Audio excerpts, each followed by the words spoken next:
Great. Well, thank you so much for joining us this morning and for evening for some of you internationally. And this is our virtual program, Saving Animals Through Art, the Story of Creative Conservation.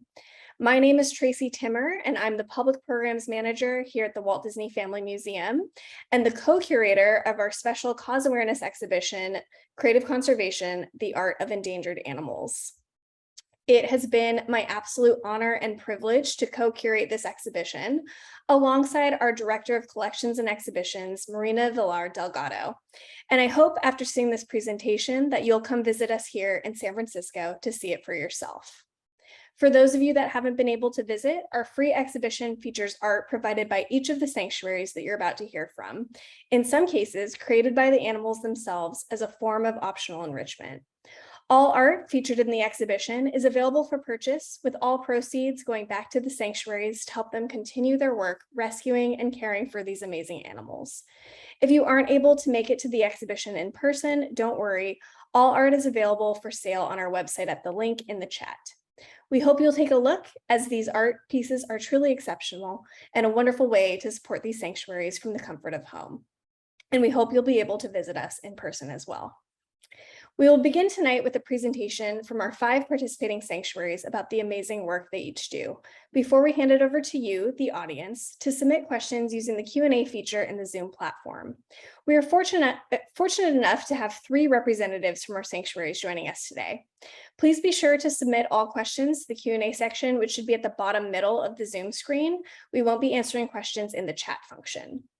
Also, please note, due to time constraints, we may not get a chance to get to everyone's questions, but we will get to as many as we can. Please do not resubmit questions multiple times. Also, please note that some of the videos you're about to see contain imagery of animals in prior abusive or neglectful situations that may be upsetting for some viewers. Now, to introduce our very special guests, our first 2 presenters were unable to join us live tonight, but you'll hear from them in our pre-recorded presentation. Anna Rathman is the Executive Director of Jane Goodall Institute USA and has a long history of working in the international conservation community, formerly serving as the Director of the Great Plains Conservation Foundation and several roles at National Geographic. She's focused on initiatives that serve to protect our amazing planet through research, conservation, exploration, and education.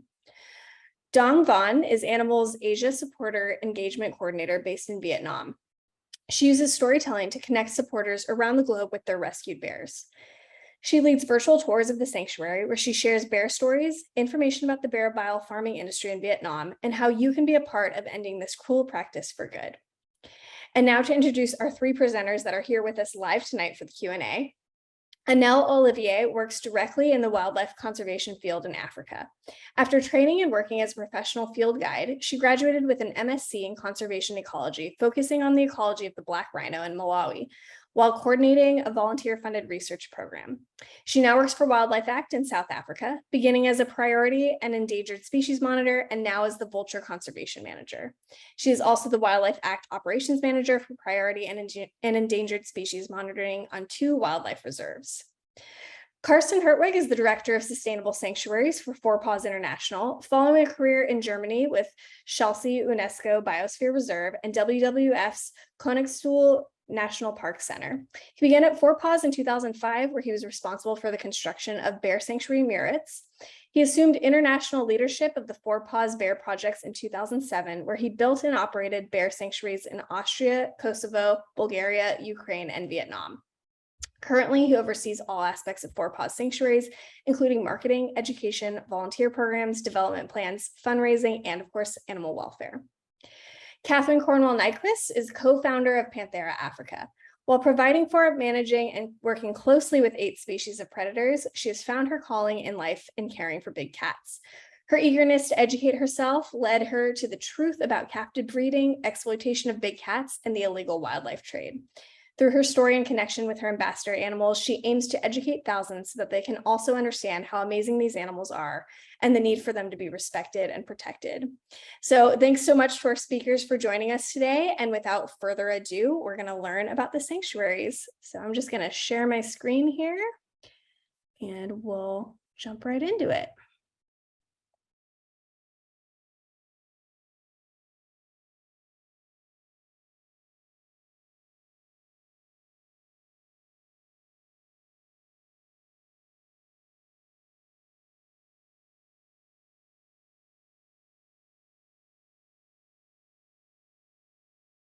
Dr. Jane Goodall, a dame of the British Empire, founder of the Jane Goodall Institute, a UN messenger of peace.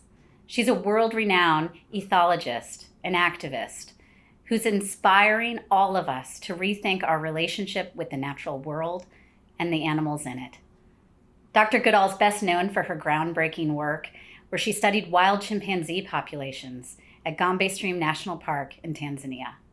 That transformative research that continues today, it's the longest running wild chimpanzee study in the world, changed the way that we see ourselves in relationship to animals. Dr. Goodall is also the founder of the Jane Goodall Institute, a global conservation, advocacy, and animal welfare research and youth empowerment organization. And that includes her Roots and Shoots youth program that operates all around the world. Today, Jane is a global phenomenon, spreading hope and turning it into meaningful, positive impact that creates a better world for all people, other animals, and the planet we all share.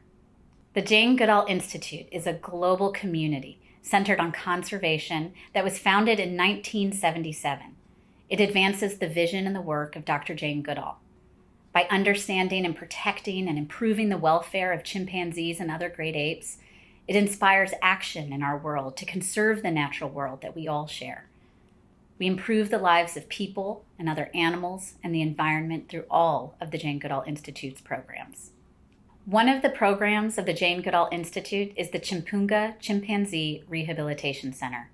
It was founded in 1992, and it's one of the largest chimpanzee sanctuaries in all of Africa, with nearly 140 rescued and rehabilitated chimpanzees. Chimpunga operates in the Republic of Congo, and it serves as a beacon of hope, taking in orphan chimpanzees rescued from the illegal wildlife trade. Through the expert care offered by the Jane Goodall Institute staff and the generous support of people and partners like you, Chimpunga is a second chance for chimpanzees and other wildlife who have suffered.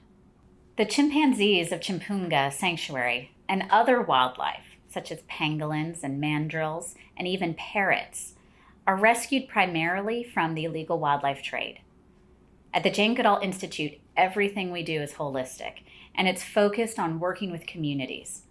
We focus on the drivers of the illegal wildlife trade, which usually is inequality, poverty, and lack of alternative livelihoods. In response, the Jane Goodall Institute's expert staff created the triangle approach, which uses best-in-class sanctuary care, work with local law enforcement, and partnerships with local communities, as well as environmental education. These three parts of the triangle approach are effectively reducing instances of illegal wildlife trade and ensure that wildlife rescued each have a world-class care plan at our Chimpunga Sanctuary. So there's a couple of special examples from our sanctuary work. One of the most special is a story that came out of Chimpunga, and it's the story of Wunda. She's now this world-famous chimpanzee who was rescued by the Jane Goodall Institute, literally on the brink of death. Her name even means near death. Wunda came in rescued from the illegal wild meat trade and weighed just a fraction of what a healthy adult chimpanzee should weigh. She literally was dying. Day by day, Chimpunga caregivers gave her love and attention and care. She ultimately became a fully healthy chimpanzee once more. An exciting part of the Jane Goodall Institute's work is that once Wunda was healed, she was eligible to be transferred to the island sanctuaries. And what was so special is that Dr. Jane Goodall was able to be there for this moment. As they were releasing Wunda into this new environment, this wild environment on the islands, Wunda famously embraced Jane. That image, that clip of Jane and Wunda's embrace, that thanking moment has been seen by literally millions of people around the world. And Wunda's transformation is one of our favorite stories. She's now an alpha female on the island, and she lives with her son, aptly named Hope. Something that's unique about the Jane Goodall Institute is that we've developed what is called the Chimpanzee Welfare Index. It was created by Dr. Rebecca Atencia, one of our lead veterinarians at the Jane Goodall Institute, and she's the executive director of the Jane Goodall Institute's offices in the Republic of Congo. The Chimpanzee Welfare Index uses factors like physical and mental health to assign a score to individual chimpanzees. That score and the underlying data helps to establish individualized care plans. Through this work, which our experts are training at other sanctuaries and zoos to use, the chimpanzees at Chimpunga have an average score of 95% or higher. This is truly their second chance at having a family and a happy life. Some of the best ways to help and to join us in our work is spreading awareness. People might not know, but some of the images and videos shared on social media showcasing great apes can actually be harmful, encouraging exploitive captive situations and fueling the illegal pet trade. Through the Jane Goodall Institute's Forever Wild advocacy campaign, we've shared imagery guidelines and best practices as tools that people can use to report harmful posts and accounts and instead support appropriate imagery. You can also join us by becoming a chimpanzee guardian. One of the easiest ways to ensure the rescue and care of these chimpanzees and other wildlife in our care is to give. And by becoming a chimpanzee guardian today, you symbolically adopt the chimpanzees and other animals like Wunda. The art in this exhibition is from rescued chimpanzees at the Chimpunga Sanctuary, where they have the option of engaging in enrichment activities to help them recover from emotional trauma. Lemba was captured from her forest home as an infant, likely after her mother was killed. Young chimpanzees like her are often sold into the illegal pet trade. But Lemba was found and brought to our Chimpunga Chimpanzee Rehabilitation Center in the Republic of Congo. One of the optional enrichment activities that Lemba has available to her and that she's taken on is painting. As chimpanzees are deeply complex and emotional beings, much like humans, they often need ways to express themselves. Painting and socializing are ways for chimpanzees like Lemba to heal, and her art then inspires others to support our efforts and to stop the illegal trade and to care for those who are rescued. On behalf of Dr. Jane Goodall and all of us at the Jane Goodall Institute, thank you.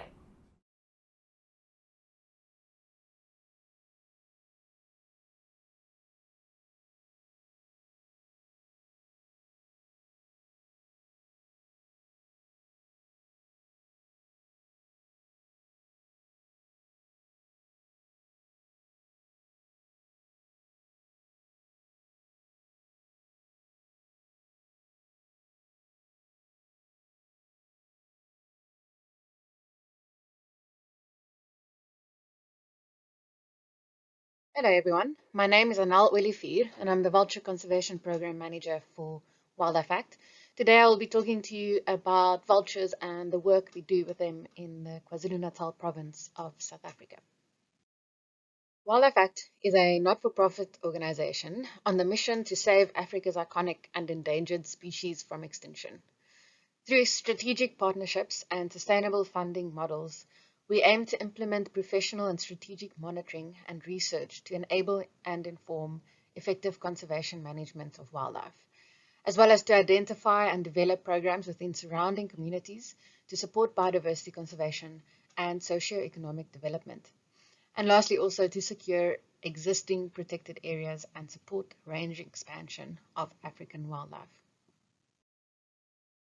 Vultures are an important ecological component of our environment, occurring at the top of the food chain. They're incredibly efficient at disposing of organic material and rotting carcasses. As you can see in these images, a group of vultures have literally disposed of an entire giraffe carcass within 24 hours. In doing so, they also limit the exposure and spillover of harmful pathogens to human populations. This is particularly significant in light of the current ongoing global pandemic. If vultures aren't around to clean up our ecosystems, pandemics such as this may become more and more prevalent. Healthy populations of vultures are a clear indication of a well-balanced environment. Vultures also play an important cultural, economic, and aesthetic role, and they're a symbol of our natural heritage. I just cannot imagine the skies without these soaring scavengers. Although Wildlife Act's efforts are focused around one province in South Africa, the conservation impact reaches far beyond, especially because vultures can fly such large distances. To put this into the bigger picture, there are 16 Old World vulture species in the world, of which 11 occur in Africa.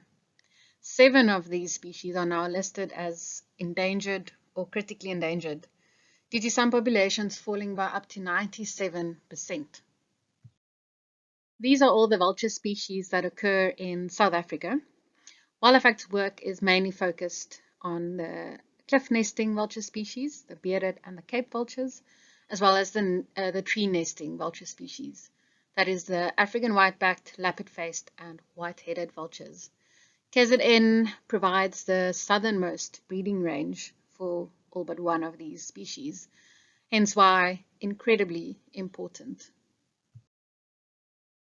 Here is a concerning graph of the known nesting pairs of all tree nesting vulture species in a specific breeding cluster. Annual nest surveys have revealed a 77% decline in nesting pairs in this cluster over the last 10 years. And across the entire province, surveys indicate an alarming decrease from 15 known lappet-faced vulture nests in 2020 to only 6 last year, of which only 2 successfully fledged that we know of. And despite intensive additional search operations for active white-headed vulture nests, none have been recorded again in KwaZulu-Natal since 2018. And we therefore believe that this species has gone functionally regionally extinct. So why are vulture populations decreasing so drastically? While vultures have wide-ranging habits and are therefore subject to a wide range of threats, and I will only mention a few. So though habitat loss, direct persecution, and power line collisions and electrocutions are significant threats to vultures, poisoning is by far the biggest cause of death in vultures. This can be either through unintentional poisoning or intentional poisoning. Unintentional poisoning is through the use of non-steroidal anti-inflammatory drugs, as well as lead-based ammunition that contaminates the food they eat.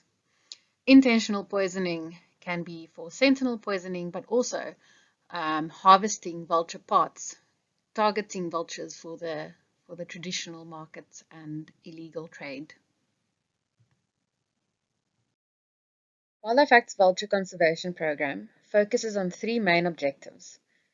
This includes population stabilization and habitat protection, education and community conservation, as well as improved advocacy.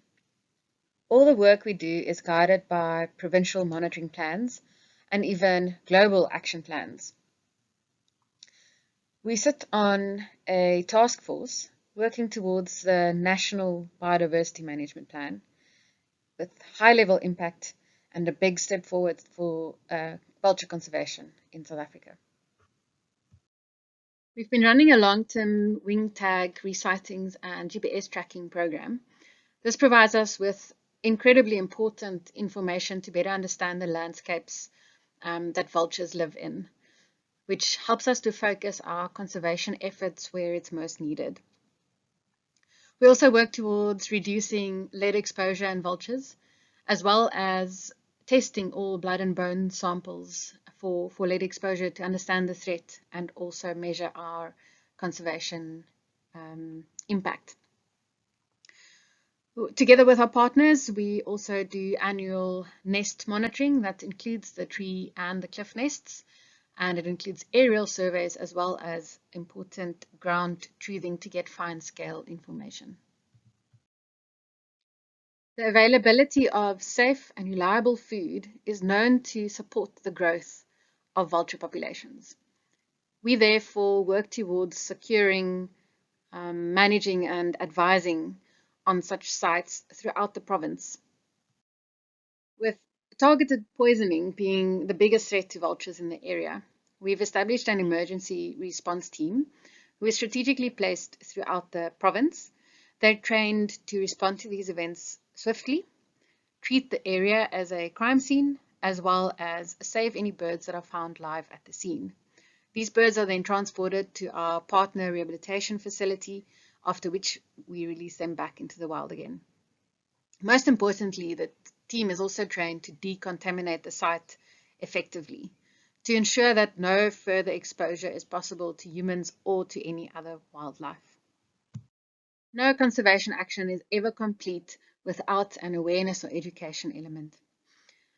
We aim to achieve community conservation through education programs, especially to the youth, about the role vultures play in the ecosystem and the value that they provide. Researching the drivers and demand for vulture parts in the traditional medicine sector. Development of meaningful demand reduction campaigns, which will lead to the reduction of vulture poisoning for their body parts, as well as lead awareness campaigns. We also strive to improve advocacy through the training of field operatives on how to handle poisoning or crime scenes to ensure convictions can occur, working with the provincial and judicial authorities to improve law enforcement and judicial processes, as well as researching the economic value of the species to further advocate for their protection. Sadly, vultures have a bit of a poor image in the world, whether it's their unique looks or their scavenging habits. I'm not sure, but I'm incredibly excited for this opportunity to showcase their beauty and magnificence through this art exhibition at the Walt Disney Family Museum. This artwork was actually done by one of Wildlife Act's regular volunteers and big supporters, Jackie Scott, who has obviously also been captivated by these species as I am. This is one of my personal favorites in the exhibition, done by Julie Brunn, an award-winning artist, and I absolutely love the title, Merciless Beauty. Another piece in this exhibition that caught my attention is this painted bronze sculpture by Athol Malt, a contemporary South African artist. And it was actually molded from an actual vulture's egg as part of a series of 11. Each sculpture is painted using numbers and letters in a graphic pattern to illustrate the limited number of birds left in the wild. And referencing the animated drawings of the original animated vultures from Walt Disney's The Jungle Book, the line work on the print creates the movement of an animated drawing. The color yellow symbolizes eternal optimism and captures the continued hopefulness and dedication of conservation organizations to ensure the survival of this key species. What a beautiful tribute to these underappreciated and misjudged animals. I truly hope that this exhibition will put vultures in their rightful place in the spotlight. What can you do to help these incredible birds? Most importantly is to be informed and spread the word. And no presentation on the work that Wildlife Act does with vultures will ever be complete without a shout out to all our strong partners in conservation.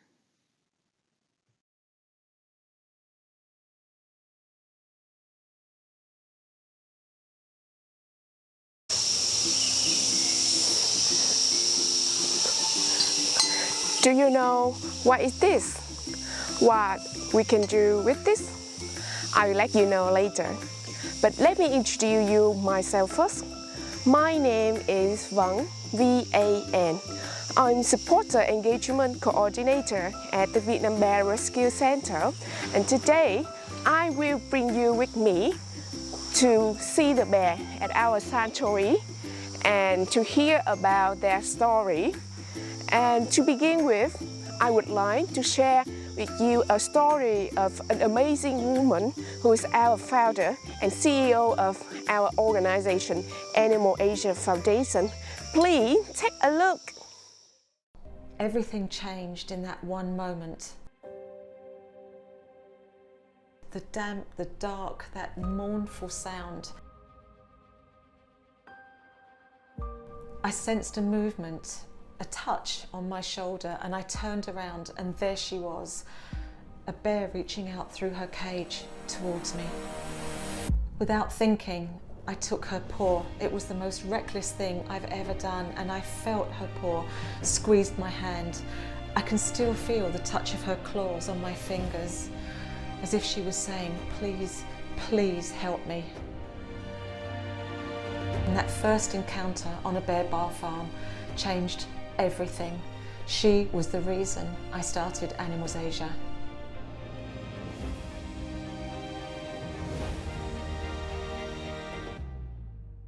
But I could never have imagined how far we'd have come.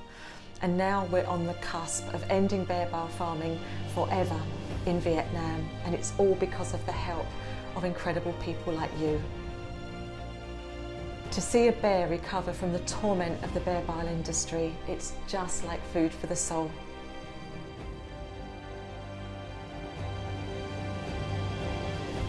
I made a promise to that first bear that we would end this suffering, and it's a promise I intend to keep. Please, please, will you help us? Thank you.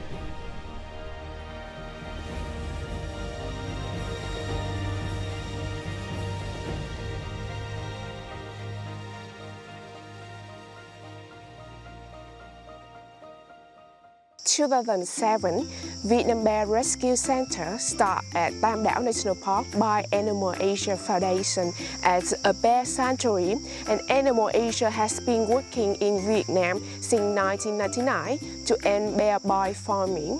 And the Vietnamese government passes a law in 2005 making extraction of bile from bears illegal, but the practice has continued due to lack of enforcement and the lack of the sanctuary to provide lifelong care for rescue bears.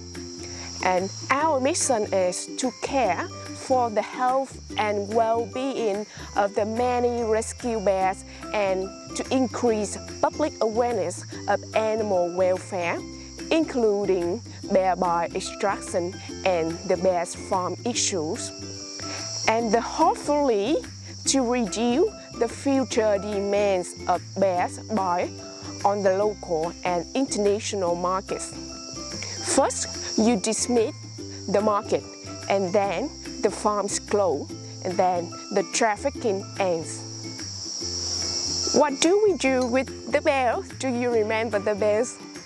Okay, now I'm going to talk about what we are going to do with this bell.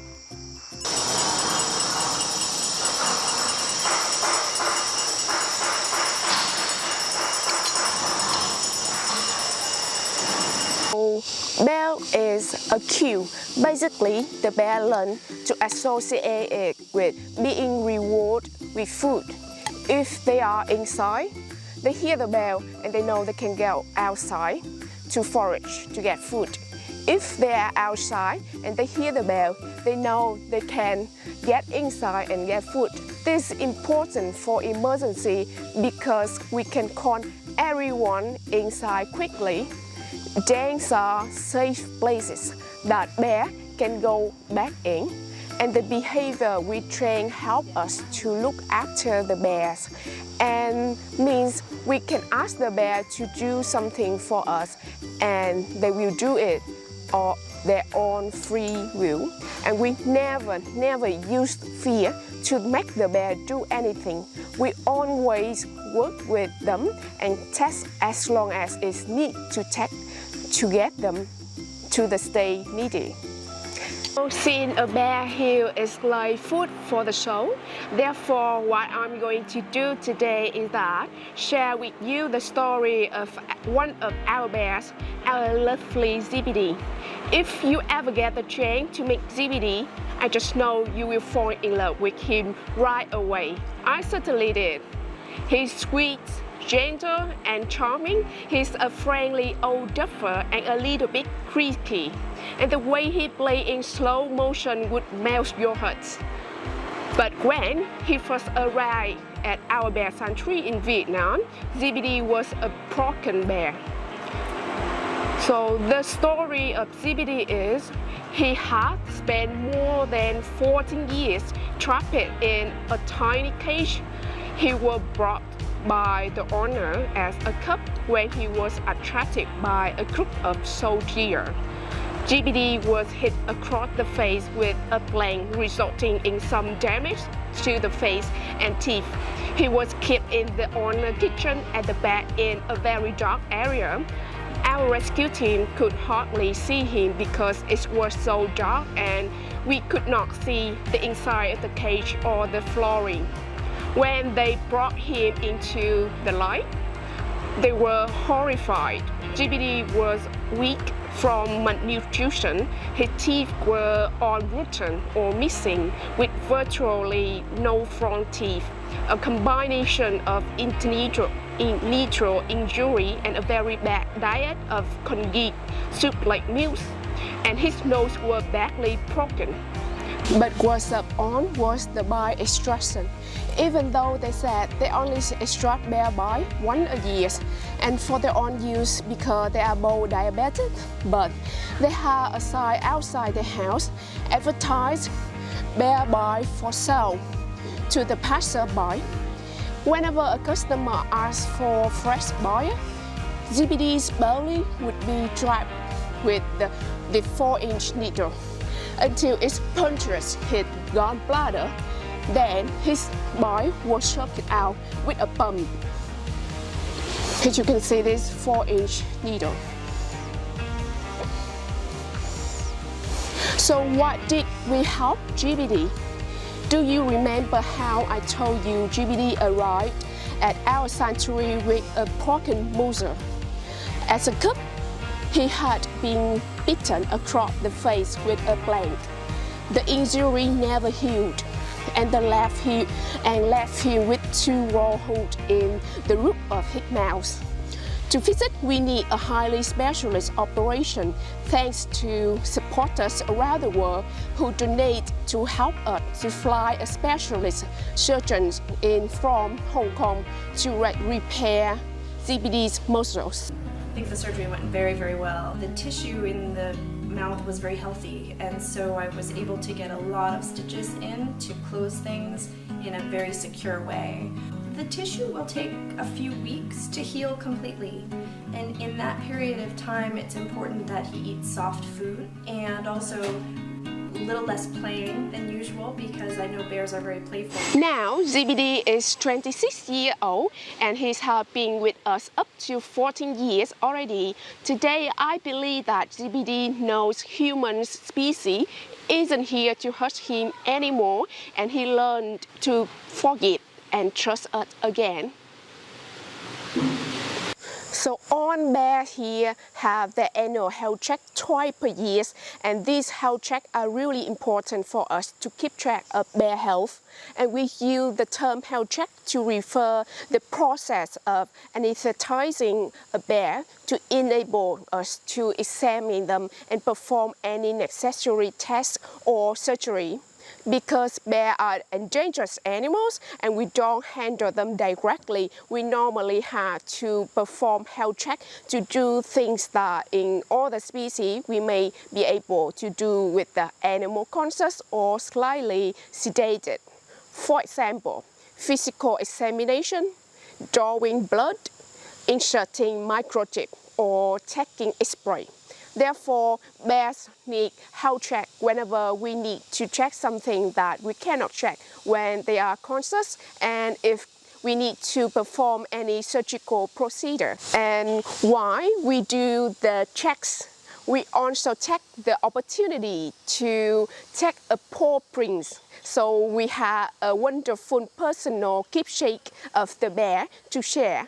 And the most important thing is that we use non-toxic paint, which is the one that we can use for kids, for children, and we can rinse it off by water. So in what ways can people at home help animals Asia and the bears? I would like to say that your support is already making a real difference, and it's so easy to close your eye to suffering when it's not happening on your doorstep. And it takes someone special to not only force themselves to look, but to say, I'm going to help. and we really appreciate that. We are expected to host up to 200 bears on their journey to healing and recovery from bio-extraction. At the moment, we have 202 current resident bears.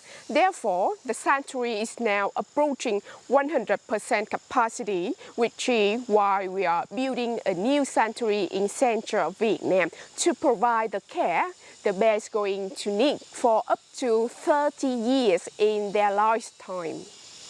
And to make sure that no bear left behind, and we are going to rescue the rest of the bears still in farm across the nation. And we really appreciate if you can help us to build up our third sanctuary in central Vietnam to eventually end bear farming in Vietnam. And the sooner we build the sanctuary, the sooner we can go rescue the bears, and the sooner we can help them recover from their traumatic past. Currently, we have 326 bears in our two sanctuaries in Vietnam and in China, and we are going to rescue over 300 more in a short period of time. And this means that we will double the number of bears, so we also need to increase the number of supporters willing to be part of this mission. And you are so important to this mission as you can help us to reach our new audience with your social media channel and press contacts. You can tell our story on your own way, and you can tell our bear stories, especially GBD story, so you can help us to help end bear by farming forever in Vietnam by make a donation, no matter how big or small. Every penny counts, and spread your word about our campaign to end bear by farming to your family, your friends and colleagues about our work at animalasia.org. And follow us on social media, on Facebook, on Instagram, Twitter, and share our updates with your friends. Thank you so much.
Panthera Africa.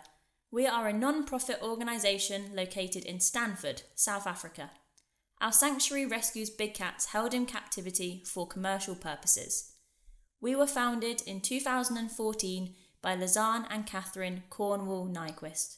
Our founders have personally experienced the heartbreaking truth about the captive lion industry. Due to their history, they started Panthera Africa to rescue big cats from all types of exploitation and create a safe haven for them. Hello everyone, my name is Catherine and I'm one of the lucky co-founders of Panthera Africa Big Cat Sanctuary. We started 7 years ago when myself and my partner decided to make a change in this big cat captive industry. So as you can hear, my accent is not from the English-speaking countries. I'm originally from Norway, and 11 years ago I ended up volunteering in South Africa for 2 weeks. I had seen these posters of small lion cubs being the message was, come and save them, they have been abandoned by their mothers. And so I believed this, and I ended up volunteering in a place where they actually have lion cubs. They had lots of other cubs, and I fell completely in love with both the animals but also the country and the people. And as I ended up returning to the same place, I grew very strong bonds with some of the animals. And it was upon one of my visits that 4 of the lions that kind of became my best friends and my children, they were suddenly sent away. And that's when my question started, was like, where are they going? I thought they were owned by this place, and I was told, no, they're going to a breeding facility. And so I was like, what's a breeding facility? And so my questions just continued. And it took me and Lazarne, my partner and now wife, it took us about 2 weeks to get ourselves into the facility that these animals were sent to. And that day is the main reason I believe that I'm here. It was highly likely that there were at least 12,000 captive bred lions in South Africa, against a wild population of just 3,000. Our mission is to raise awareness about the reality of the captive big cat industry, to awaken people to the truth, and so together bring an end to all suffering for the big cats. As a business, the big cat captive industry has several activities. Breeding and crossbreeding. First, facilities implement breeding programs in which lionesses are separated from their cubs a few days after they are born. Beyond the suffering inflicted to the newborn animals, several health-related issues may appear for both mother and offspring. Cub petting. Visitors are attracted to these facilities because, in most cases, they are allowed to pet young cubs. One of the most entertaining activities for families creates an intense suffering to the cubs which are sleep deprived and lacking the space to grow peacefully. Canned lion hunting. Hunters from all over the world are coming every year to South Africa to participate in organised hunts against lions. Despite some regulation, canned lion hunting is flourishing in several parts of the country. This type of hunting prevents lions from escaping their enclosures in order to become easy targets for overseas hunters. Their remains become trophies to be exposed worldwide. Bone trade. Once killed, some of the lions of the industry end up in another trade, the bone-related one. Deeply appreciated in Southeast Asia, tiger bones have been replaced in recent years by lion bones. Their reputation for healing purposes has created a huge market in the continent. However, a new trend is appearing within the bone trade: the selling of products for the upper classes of the society as a symbol of status. The site that met me when I came to this breeding facility, it was, I can only describe it as a concentration camp for animals. There were lions that were stacked so close and so many in different enclosures. They were deformed animals. They were like a little lion cub in this tiny little cage, just running around like screaming. The water bowl was knocked over. It was like 40 degrees.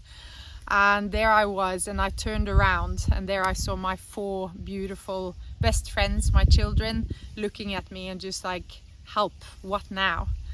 And I completely broke down. I just cried and I left.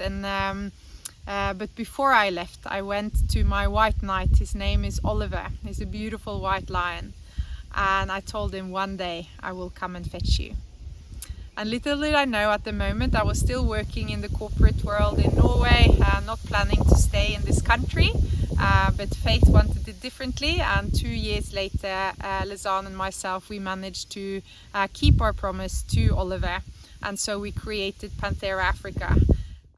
Taking care of the animals that we love is very rewarding. However, to see the difference we make in the public's views and behaviour is one of our main motivations. People are beginning to make the shift towards only supporting ethical and true sanctuaries. And this happens because they hear the truth of how these animals are treated. We are proud to say that we are one of the few and true big cat sanctuaries in this country, and also I believe that we have standards that are of world standards. We believe in the notion of animal welfare comes first. And we practice education because without knowing, no one can make a change in this industry. I came to this country with a well-meaning heart, and I ended up in the place where I actually then supported something that was for the money and not for the welfare of the animals. And so Panthera Africa, we are a place where our vision is a world where animals, nature and people are equally acknowledged, respected and loved. And that is kind of the essence of what we do here through our educational visits, through our school visits, through our volunteer program, through our staff, through everything that we do. We want to create a world where every species is acknowledged. So for all of you out there, whether you have tourist money, whether you're a photographer, whether you are a journalist, whether you are a mother or a father, it doesn't matter where you are, we can all make a difference. Because it's about the intentions we set, it's about where we place our money, it's about what we do with our heart, with our love, and how we set an example for our children. And what do we want? We want the future of love and peace and harmony for everyone. And so this is what Panthera Africa stands for. So far, we have explained how the big cat industry works and what Panthera Africa does to protect these wild animals. However, we haven't yet presented our beautiful animals. Okay, so join me. Let's take a walk down the adoption avenue. Panthera Africa is currently taking care of 27 rescued animals. Our sanctuary is a home for lions, tigers, leopards, cheetahs, caracals, servals, and even a jackal. Most of our pride has experienced intense suffering in the hands of the captive industry. One of them, Ray's, is an example of how tigers are exploited by the captive industry. In 2021, we produced a video that narrates his story.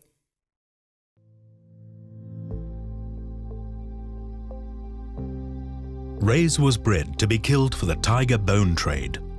He lived in a small enclosure like this with 8 other tigers. Their fate was to be shot.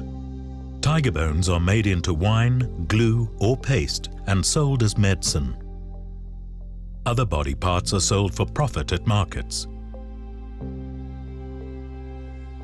Ray's was only considered a commodity to be used for financial gain.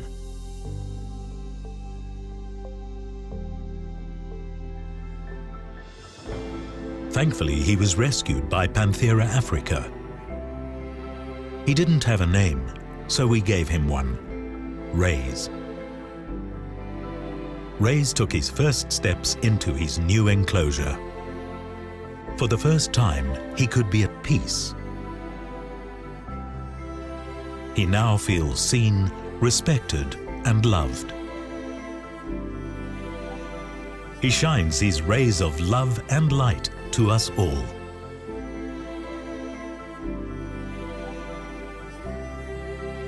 Help Panthera Africa care for these animals. Adopt Ray's today.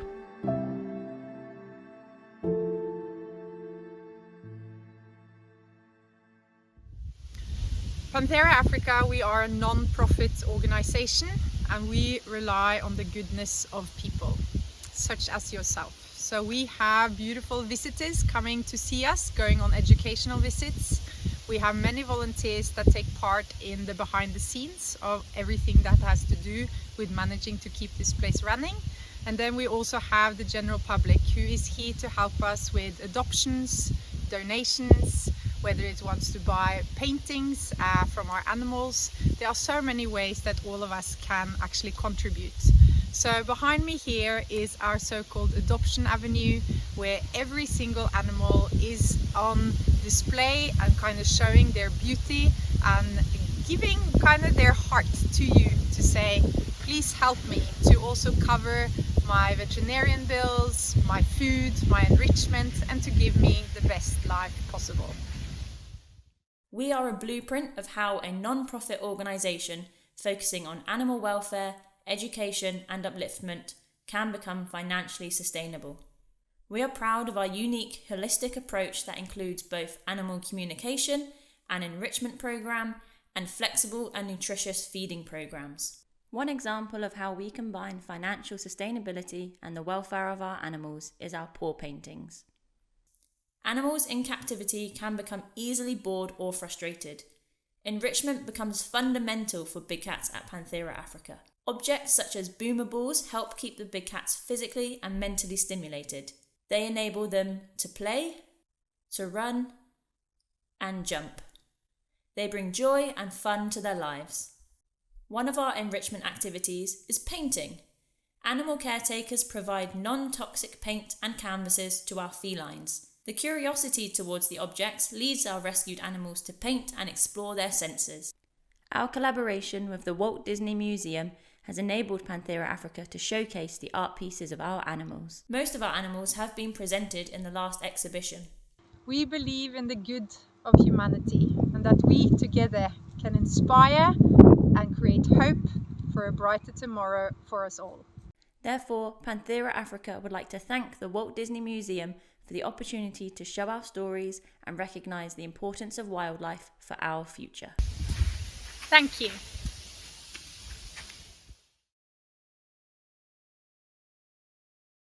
All right, welcome back, everyone. That was so wonderful to see. Thank you so much to our sanctuaries for creating those beautiful presentations and educating us about the work that you do. I'm actually going to quickly show a video of the exhibition itself, because I know a lot of you joining us today may live across the world, may live in other states, and may not have a chance to see the exhibition in person. And just a little background on this beautiful exhibition. This is tied into our current special exhibition in our other building, which is Walt Disney's The Jungle Book, Making a Masterpiece. All of the animals featured in this exhibition are featured in the movie in some way. And so we were really excited to get all of these sanctuaries on board and have the opportunity to educate the public about these amazing animals that people might not know much about. So just a few quick shots of the exhibition.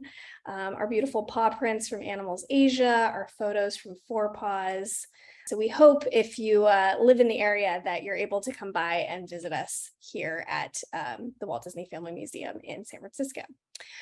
So with that, I think we'll jump right into our Q&A here. All right, so we're going to start with a question for each of you that are here. So Karsten, Anel, and Kat. Let's start with, maybe we'll start with Kat first.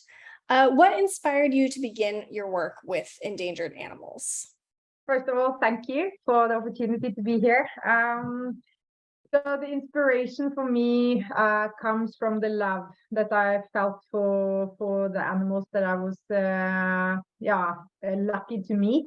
And when you feel the love and the unconditional kind of respect and trust they put in you, and suddenly you become a part of something, like I mentioned in the video, when my 4 lions were sent away, and you find actually out where they went to and what their possible future would be.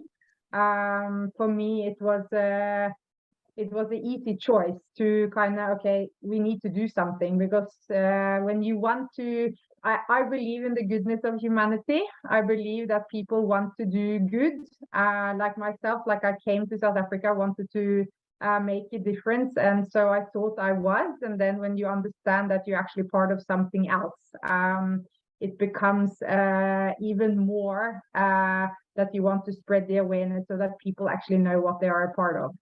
And also there's a story in the video that you saw the crosses, and there was a memory of Shani. So one of my beautiful lionesses, she was actually killed for the bone trade. So I was very close to not doing this anymore, but my love for her and my wish for her story and her voice to be heard is kind of what is inspiring me and motivating me every day. Wonderful. Thank you for sharing. All right. How about Anel? What inspired you to begin your work with endangered animals?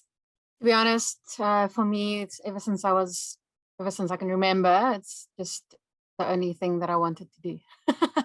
Plain and simple answer. Yeah, there was just never any question about it. And obviously, as I grew up and learned more about the environment and wildlife, the more I knew that's the only way for me. Obviously, the big fluffy animals has always been one of my favorites. As a little girl, pretty tigers and lions. But yeah, for vultures, it's one of those species that once you get to know them, you're stuck with them. Great. All right. And Karsten, how about you? What inspired you to begin your work with endangered animals? Yeah, I mean, the inspiration is working for PAWS now since nearly 20 years. Is this kind of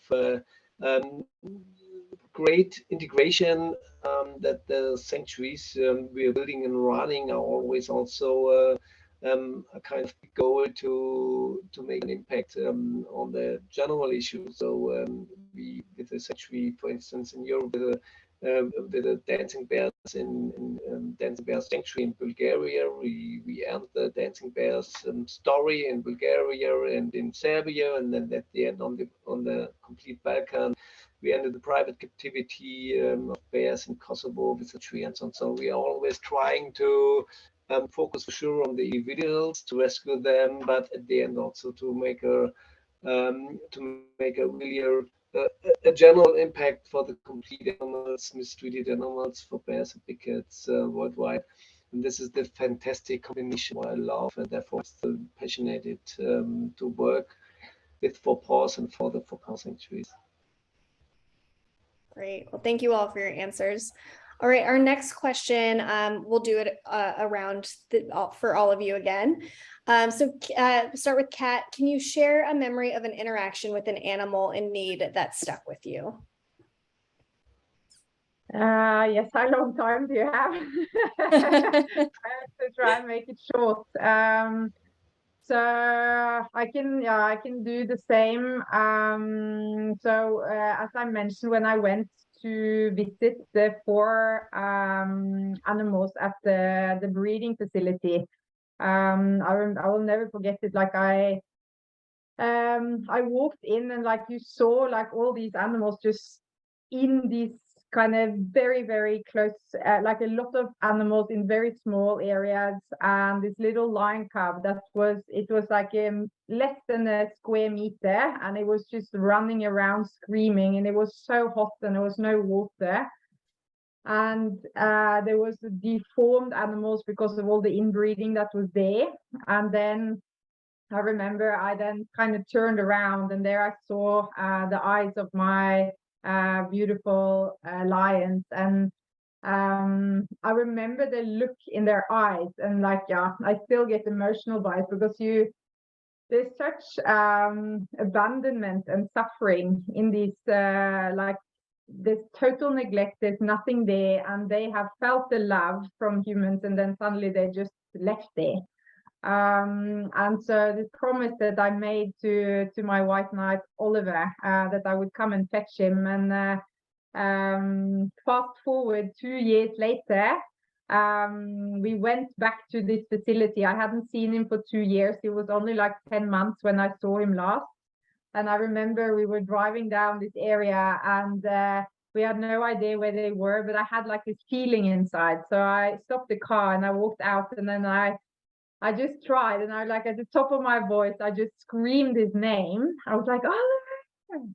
And then one white head lifted from like 200 meters away, and he saw me, and then he ran around the whole enclosure and met me by the fence. And I think that moment is the moment that I will never forget. And yeah, it sits with me for forever. It's beautiful. Thank you for sharing. All right, and Nell, how about you? Sure. So our work is, because we don't have one specific sanctuary, we work generally with animals in the wild. Our connection with individual animals isn't as strong as the other panelists. However, probably one thing that stands out most to me is dealing with a African white-backed vulture that's been poisoned, and just seeing such a majestic animal is completely not in control of its own movements and bodily functions. It's just horrific for absolute senseless reasons. But what stands out from that specific one was that the bird was actually saved, and we could treat it, and it was released back into the wild. So yeah, it stands out to me, and it's something that motivates me as well going forward, knowing that we can actually make a difference in these individual animals' lives. Wonderful. Thank you for sharing. And Karsten, can you share a memory of an interaction with an animal in need that stuck with you? One of my impressive rescue was, it was 2011. It was a bear from a very small zoo in Poland, close to the Russian border, so quite far away from the North German bear sanctuary. And I was there, I think 3 times before. It was still quite a young bear. It's Michał, and he only also had 3 legs, and he's stereotyped, super nervous the complete time I was there. He never came down, and we could have plans to rescue them. And at this time, the team was also not so big. I had also to be the driver of one of the cars, and we drove the complete night. And I had also a mixture of, I don't know how many Red Bulls and espressos and so on at the end. But then we arrived, and we released the bear directly into the transition enclosure, and it was a very great mood. Everything was so calm. It was a kind of like, it was in September, a bit like you would say maybe in summer mood. And Michał went out of the transport crate, and it was really amazing. I still get a goose skin, because he went out very calm, stood up, show the complete size of him, was very silent, very calm, and from the first second on, he was a totally other bear till now. Really unbelievable, and this was one of the most impressive, let's say, segments of my life, let's say, for past centuries. Beautiful. Thank you all for sharing that. All right, and our next question is from Richard, from our audience. How do you recommend working with organizations aimed at establishing the rights of non-human animals? What are your recommended insights for establishing such rights so that animals, even animals in circuses and zoos, can live out their natural lives the way Mother Nature intended? And he didn't specify anyone, so we'll just go through for each of you. So we'll start with Kat again.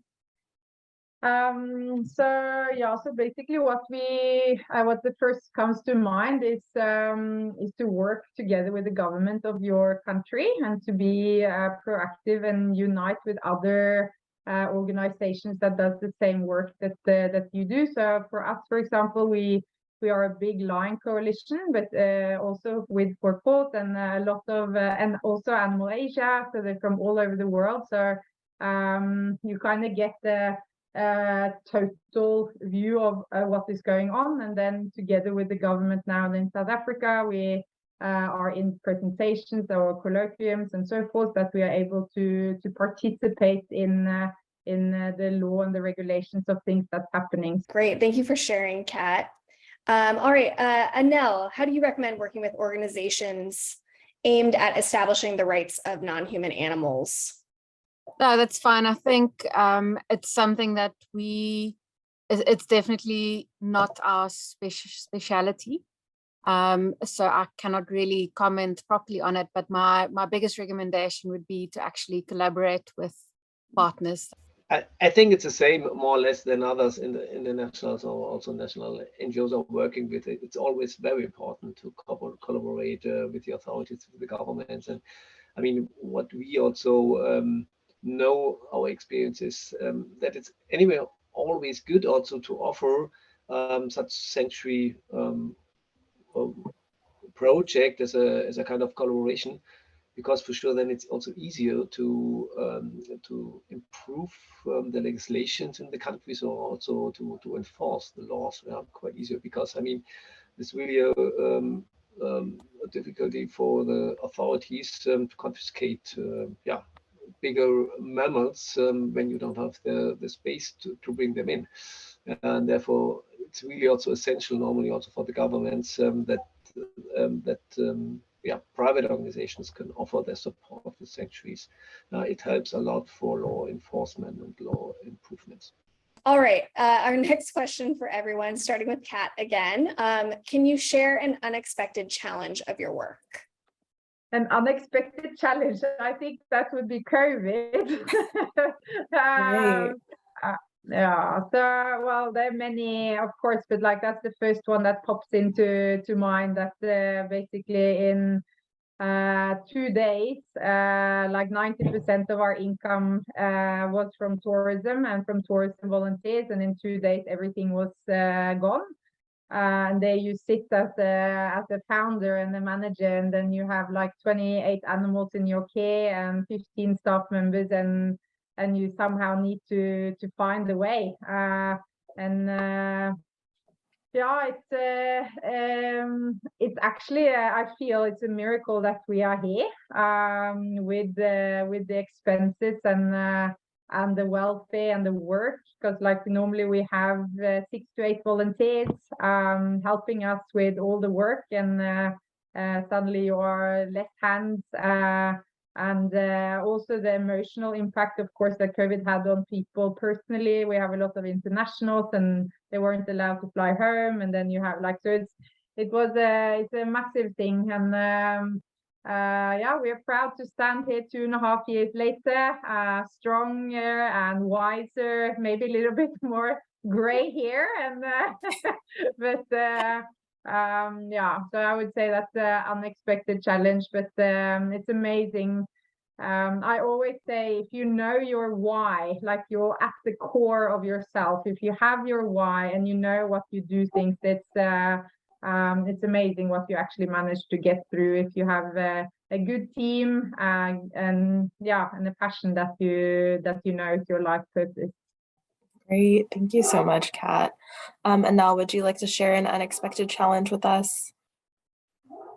It's hard to think of something else that's equal to COVID. I mean, it could also be COVID and just like what challenges your organization went through. Yeah, it's very, very similar. A lot of our funding is also from international donors and volunteers in tourism, and also within a matter of day or two we had to send away all our volunteers that were currently with us and cleared our schedules for the next year or two. And yeah, it was a big scramble. Definitely pushed all our limits in terms of getting creative, finding different ways of keeping everyone going. And I think it also highlighted everyone's reasoning and motives behind what we do and why we do it. We had to cut quite a lot, and we had to rediscuss and reassess everything we do. Yeah, really pushed all the limits and all the challenges that we could possibly get to. But ultimately, it's been really good. And I do believe that we've come out of it stronger. Kirsten? Yeah, I mean, for sure, like the ladies already mentioned, COVID was really an unexpected challenge for us. Additionally, I think for Pause in general also the unexpected invasion from Russia to Ukraine, the war there was for sure also a further challenge, and it is. We have there a bear sanctuary. Good luck in the west of Ukraine was not so much in the focus now, but anyway, we had also, especially at the beginning, also some bombs were they're quite close to our bear sanctuary at the beginning, because there was also a military base and so on. So, but we had been quite good prepared. I mean, we have a good stock of food always, quite more than normal. We are safe with the fuel and such things. So we are continuously in contact with the team there on site. We're doing really a great job, even more than normal.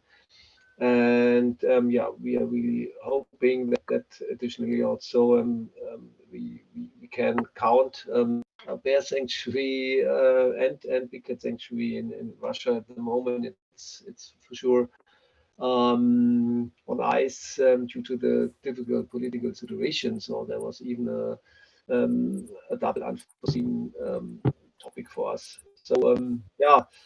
It's still a war. It's still a critical situation. But as I said, the sanctuaries and the team are safe, and we even could open us a bit for visitors again in the summer, because there in the West Ukraine a lot of refugees, and they would also like to see something, to do something, and so on. And with a very high safety security strategy. We even also invite now at the moment visitors, and they especially also as they want to come and yeah, it's great also to see that they're a bit back to normal life, and this makes us even more motivated for sure to stick to the sanctuary operation there in West Ukraine. Yeah, I can't imagine the stress of like just all of the crises between the pandemic and also the war in Ukraine. I'm really glad that the bears and all of your staff are doing well. Okay, so this is going to be our last question. It is also from Richard. So Richard says, climate change is affecting all life on Earth. Indeed, it is said that we are in this extinction. I am an advocate for wild horses and burros on public lands in the American West. Livestock has shown to be destroying public lands, and wild horses and burros are being cruelly scapegoated and rounded up by the Bureau of Land Management. I know this is a political issue, and my general question is how to disentangle livestock's impact on climate change and encourage more open, honest science in the pursuit of remedies. So kind of just speak about if it's relevant at all to the animals in your sanctuaries, kind of that interaction between livestock and wild animals, and how can we better mitigate those kinds of challenges. Kat, can you speak about this a little bit? Yeah, so it's quite far away from what we do and our topic. The only kind of interaction we have with wildlife is, of course, the food for our animals. So when whether it's antelopes or cows or horses or anything when they pass away, we get the food as donation for our animals. So I guess that's the circle of life that at least we participate in. So instead of they digging it down and putting it into the ground, at least it's consumed and that way. But apart from that, it's very little that we have to do with anything of other livestock. Yeah. Well, that's good. I know. I'm glad that it's not really an issue for the big cats there. I know in some areas there's hunters who are maybe harming big cats because they think that they're after their livestock and things of that nature. It looks like we might have lost Annelle for a moment. Karsten, have there been any interactions with livestock that are bringing up issues for any of the animals at Four Paws? Well, I mean, directly with climate change is yeah, not such a direct influence, let's say, but with conservation definitely. And then everything is combined. I mean, also the pandemic topic is combined. And I mean, one topic, what is really now more than 20 years, also on the focus when we are selecting new locations for sanctuaries, it's now really more important. Is it a location where we have a guarantee to have enough water continuously, for instance? What about the risk of earthquake, of forest burning and such things? So really things what we haven't considered so much in the in the decades before. Yeah, I mean, there you can see how much climate change is already influencing also our work. Great, thank you. Welcome back, Annelle. If you missed any of that, we were just kind of talking about some of the interactions between the animals that you all work with and protecting, and kind of issues of like farmers and livestock, and if that interaction is ever an issue for you all. Yeah, sorry, I missed probably most of that conversation, but it definitely is a big or important aspect of our work, especially with livestock, and not just farmers, but also communities that keep livestock mostly for subsistence reasons. So with vultures, obviously they play an important role in the ecosystem with removing these carcasses, and often farmers and livestock owners would put poison out specifically to target other predators like jackal, etc., and that can have a big impact, of course, on vulture mortalities. So yeah, that's probably one of our biggest challenges with vulture conservation at the moment, and it's an important aspect of the work we do is to engage with these farmers and communities to actually just inform and educate them on the impacts of using poison. Often they don't even understand how lethal these poisons are, even to humans. I don't know if that's answered your question, but it's got something to do with farmers and yeah, so it sounds like just in general, learning how to share resources like water and just space, as well as education, are really important for a world where animal sanctuaries and farmers and livestock can kind of coexist. And I know that I said before that that was going to be the last question, but I do have one more, and I'm kind of just going to leave this more open-ended. Anyone who wants to answer can. But what do you think that folks like us in the art and the museum world, and just, you know, people who appreciate art in general, like what can we learn from the conservation world? Well, what you already did, I mean, just yeah, using your museum and your big auditor world and so on to an audience world to spread the stories, to spread the issues what we have there worldwide, and yeah, to be a voice for us. I mean, this is amazing. Also, again, thank you very much for this great exhibition, and also this this live chat here. It's really a great chance and platform. I think, yeah, I just can appreciate and motivate you to do it further on like this. It's really great. Thank you very much. And we thank you so much for working with us as well. I think, sorry.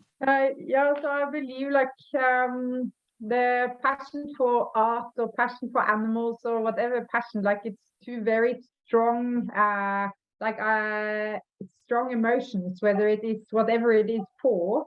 And the beautiful thing, like our slogan is in unity, there's strength. So whether your passion is art, animals, journalism, filmography, whatever it is, like how can we unite and become the voice like for the greater good? So what you guys have done is absolutely amazing. Like you spread awareness for the different conditions that are happening. You also spread awareness and give us the opportunity to show our organizations.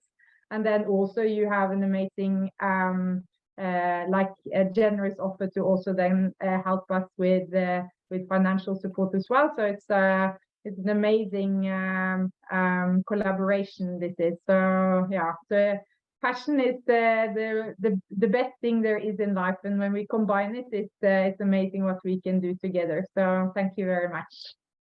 I can't add much more except that I think it's important to remember that conservation is not just the conservationists on the ground responsibility. It's each and every human on this planet, and wherever we find ourselves, whether we're just a housewife or a museum employee or wherever we are, I think we all have to be a conservationist. And yeah, what you guys have been doing is inspiring and really great to see. So thanks for that. Thank you so much. It's been really rewarding for us as well. Thank you so much to our audience for joining us today. Even though we've reopened our museum doors, we are continuing to roll out exciting virtual programs. So don't forget to sign up for our e-news and follow us on social media for the latest announcements, and visit our website calendar at waltdisney.org/calendar for a current schedule of events. And a video recording of this program will be available on our YouTube and Facebook pages starting on Monday and running it through the end of the exhibition. Members of the museum get the scoop and priority access to all programming, including our virtual programming like Happily Ever After Hours, and extended access to our members only portal. We will host recordings of all of our free Happily Ever After Hours. Visit us at waltdisney.org/donate to help support all our virtual programming through either donations or membership. We hope you'll come visit Creative Conservation, the Art of Endangered Animals, before it closes on October 16th. But if you don't live nearby, we will be sending out a link to the website where you can view and purchase all the beautiful artworks for sale to support the sanctuaries. Thanks for joining. We hope you and your loved ones are happy and healthy, and we look forward to seeing you at the museum in the future. Bye, everyone.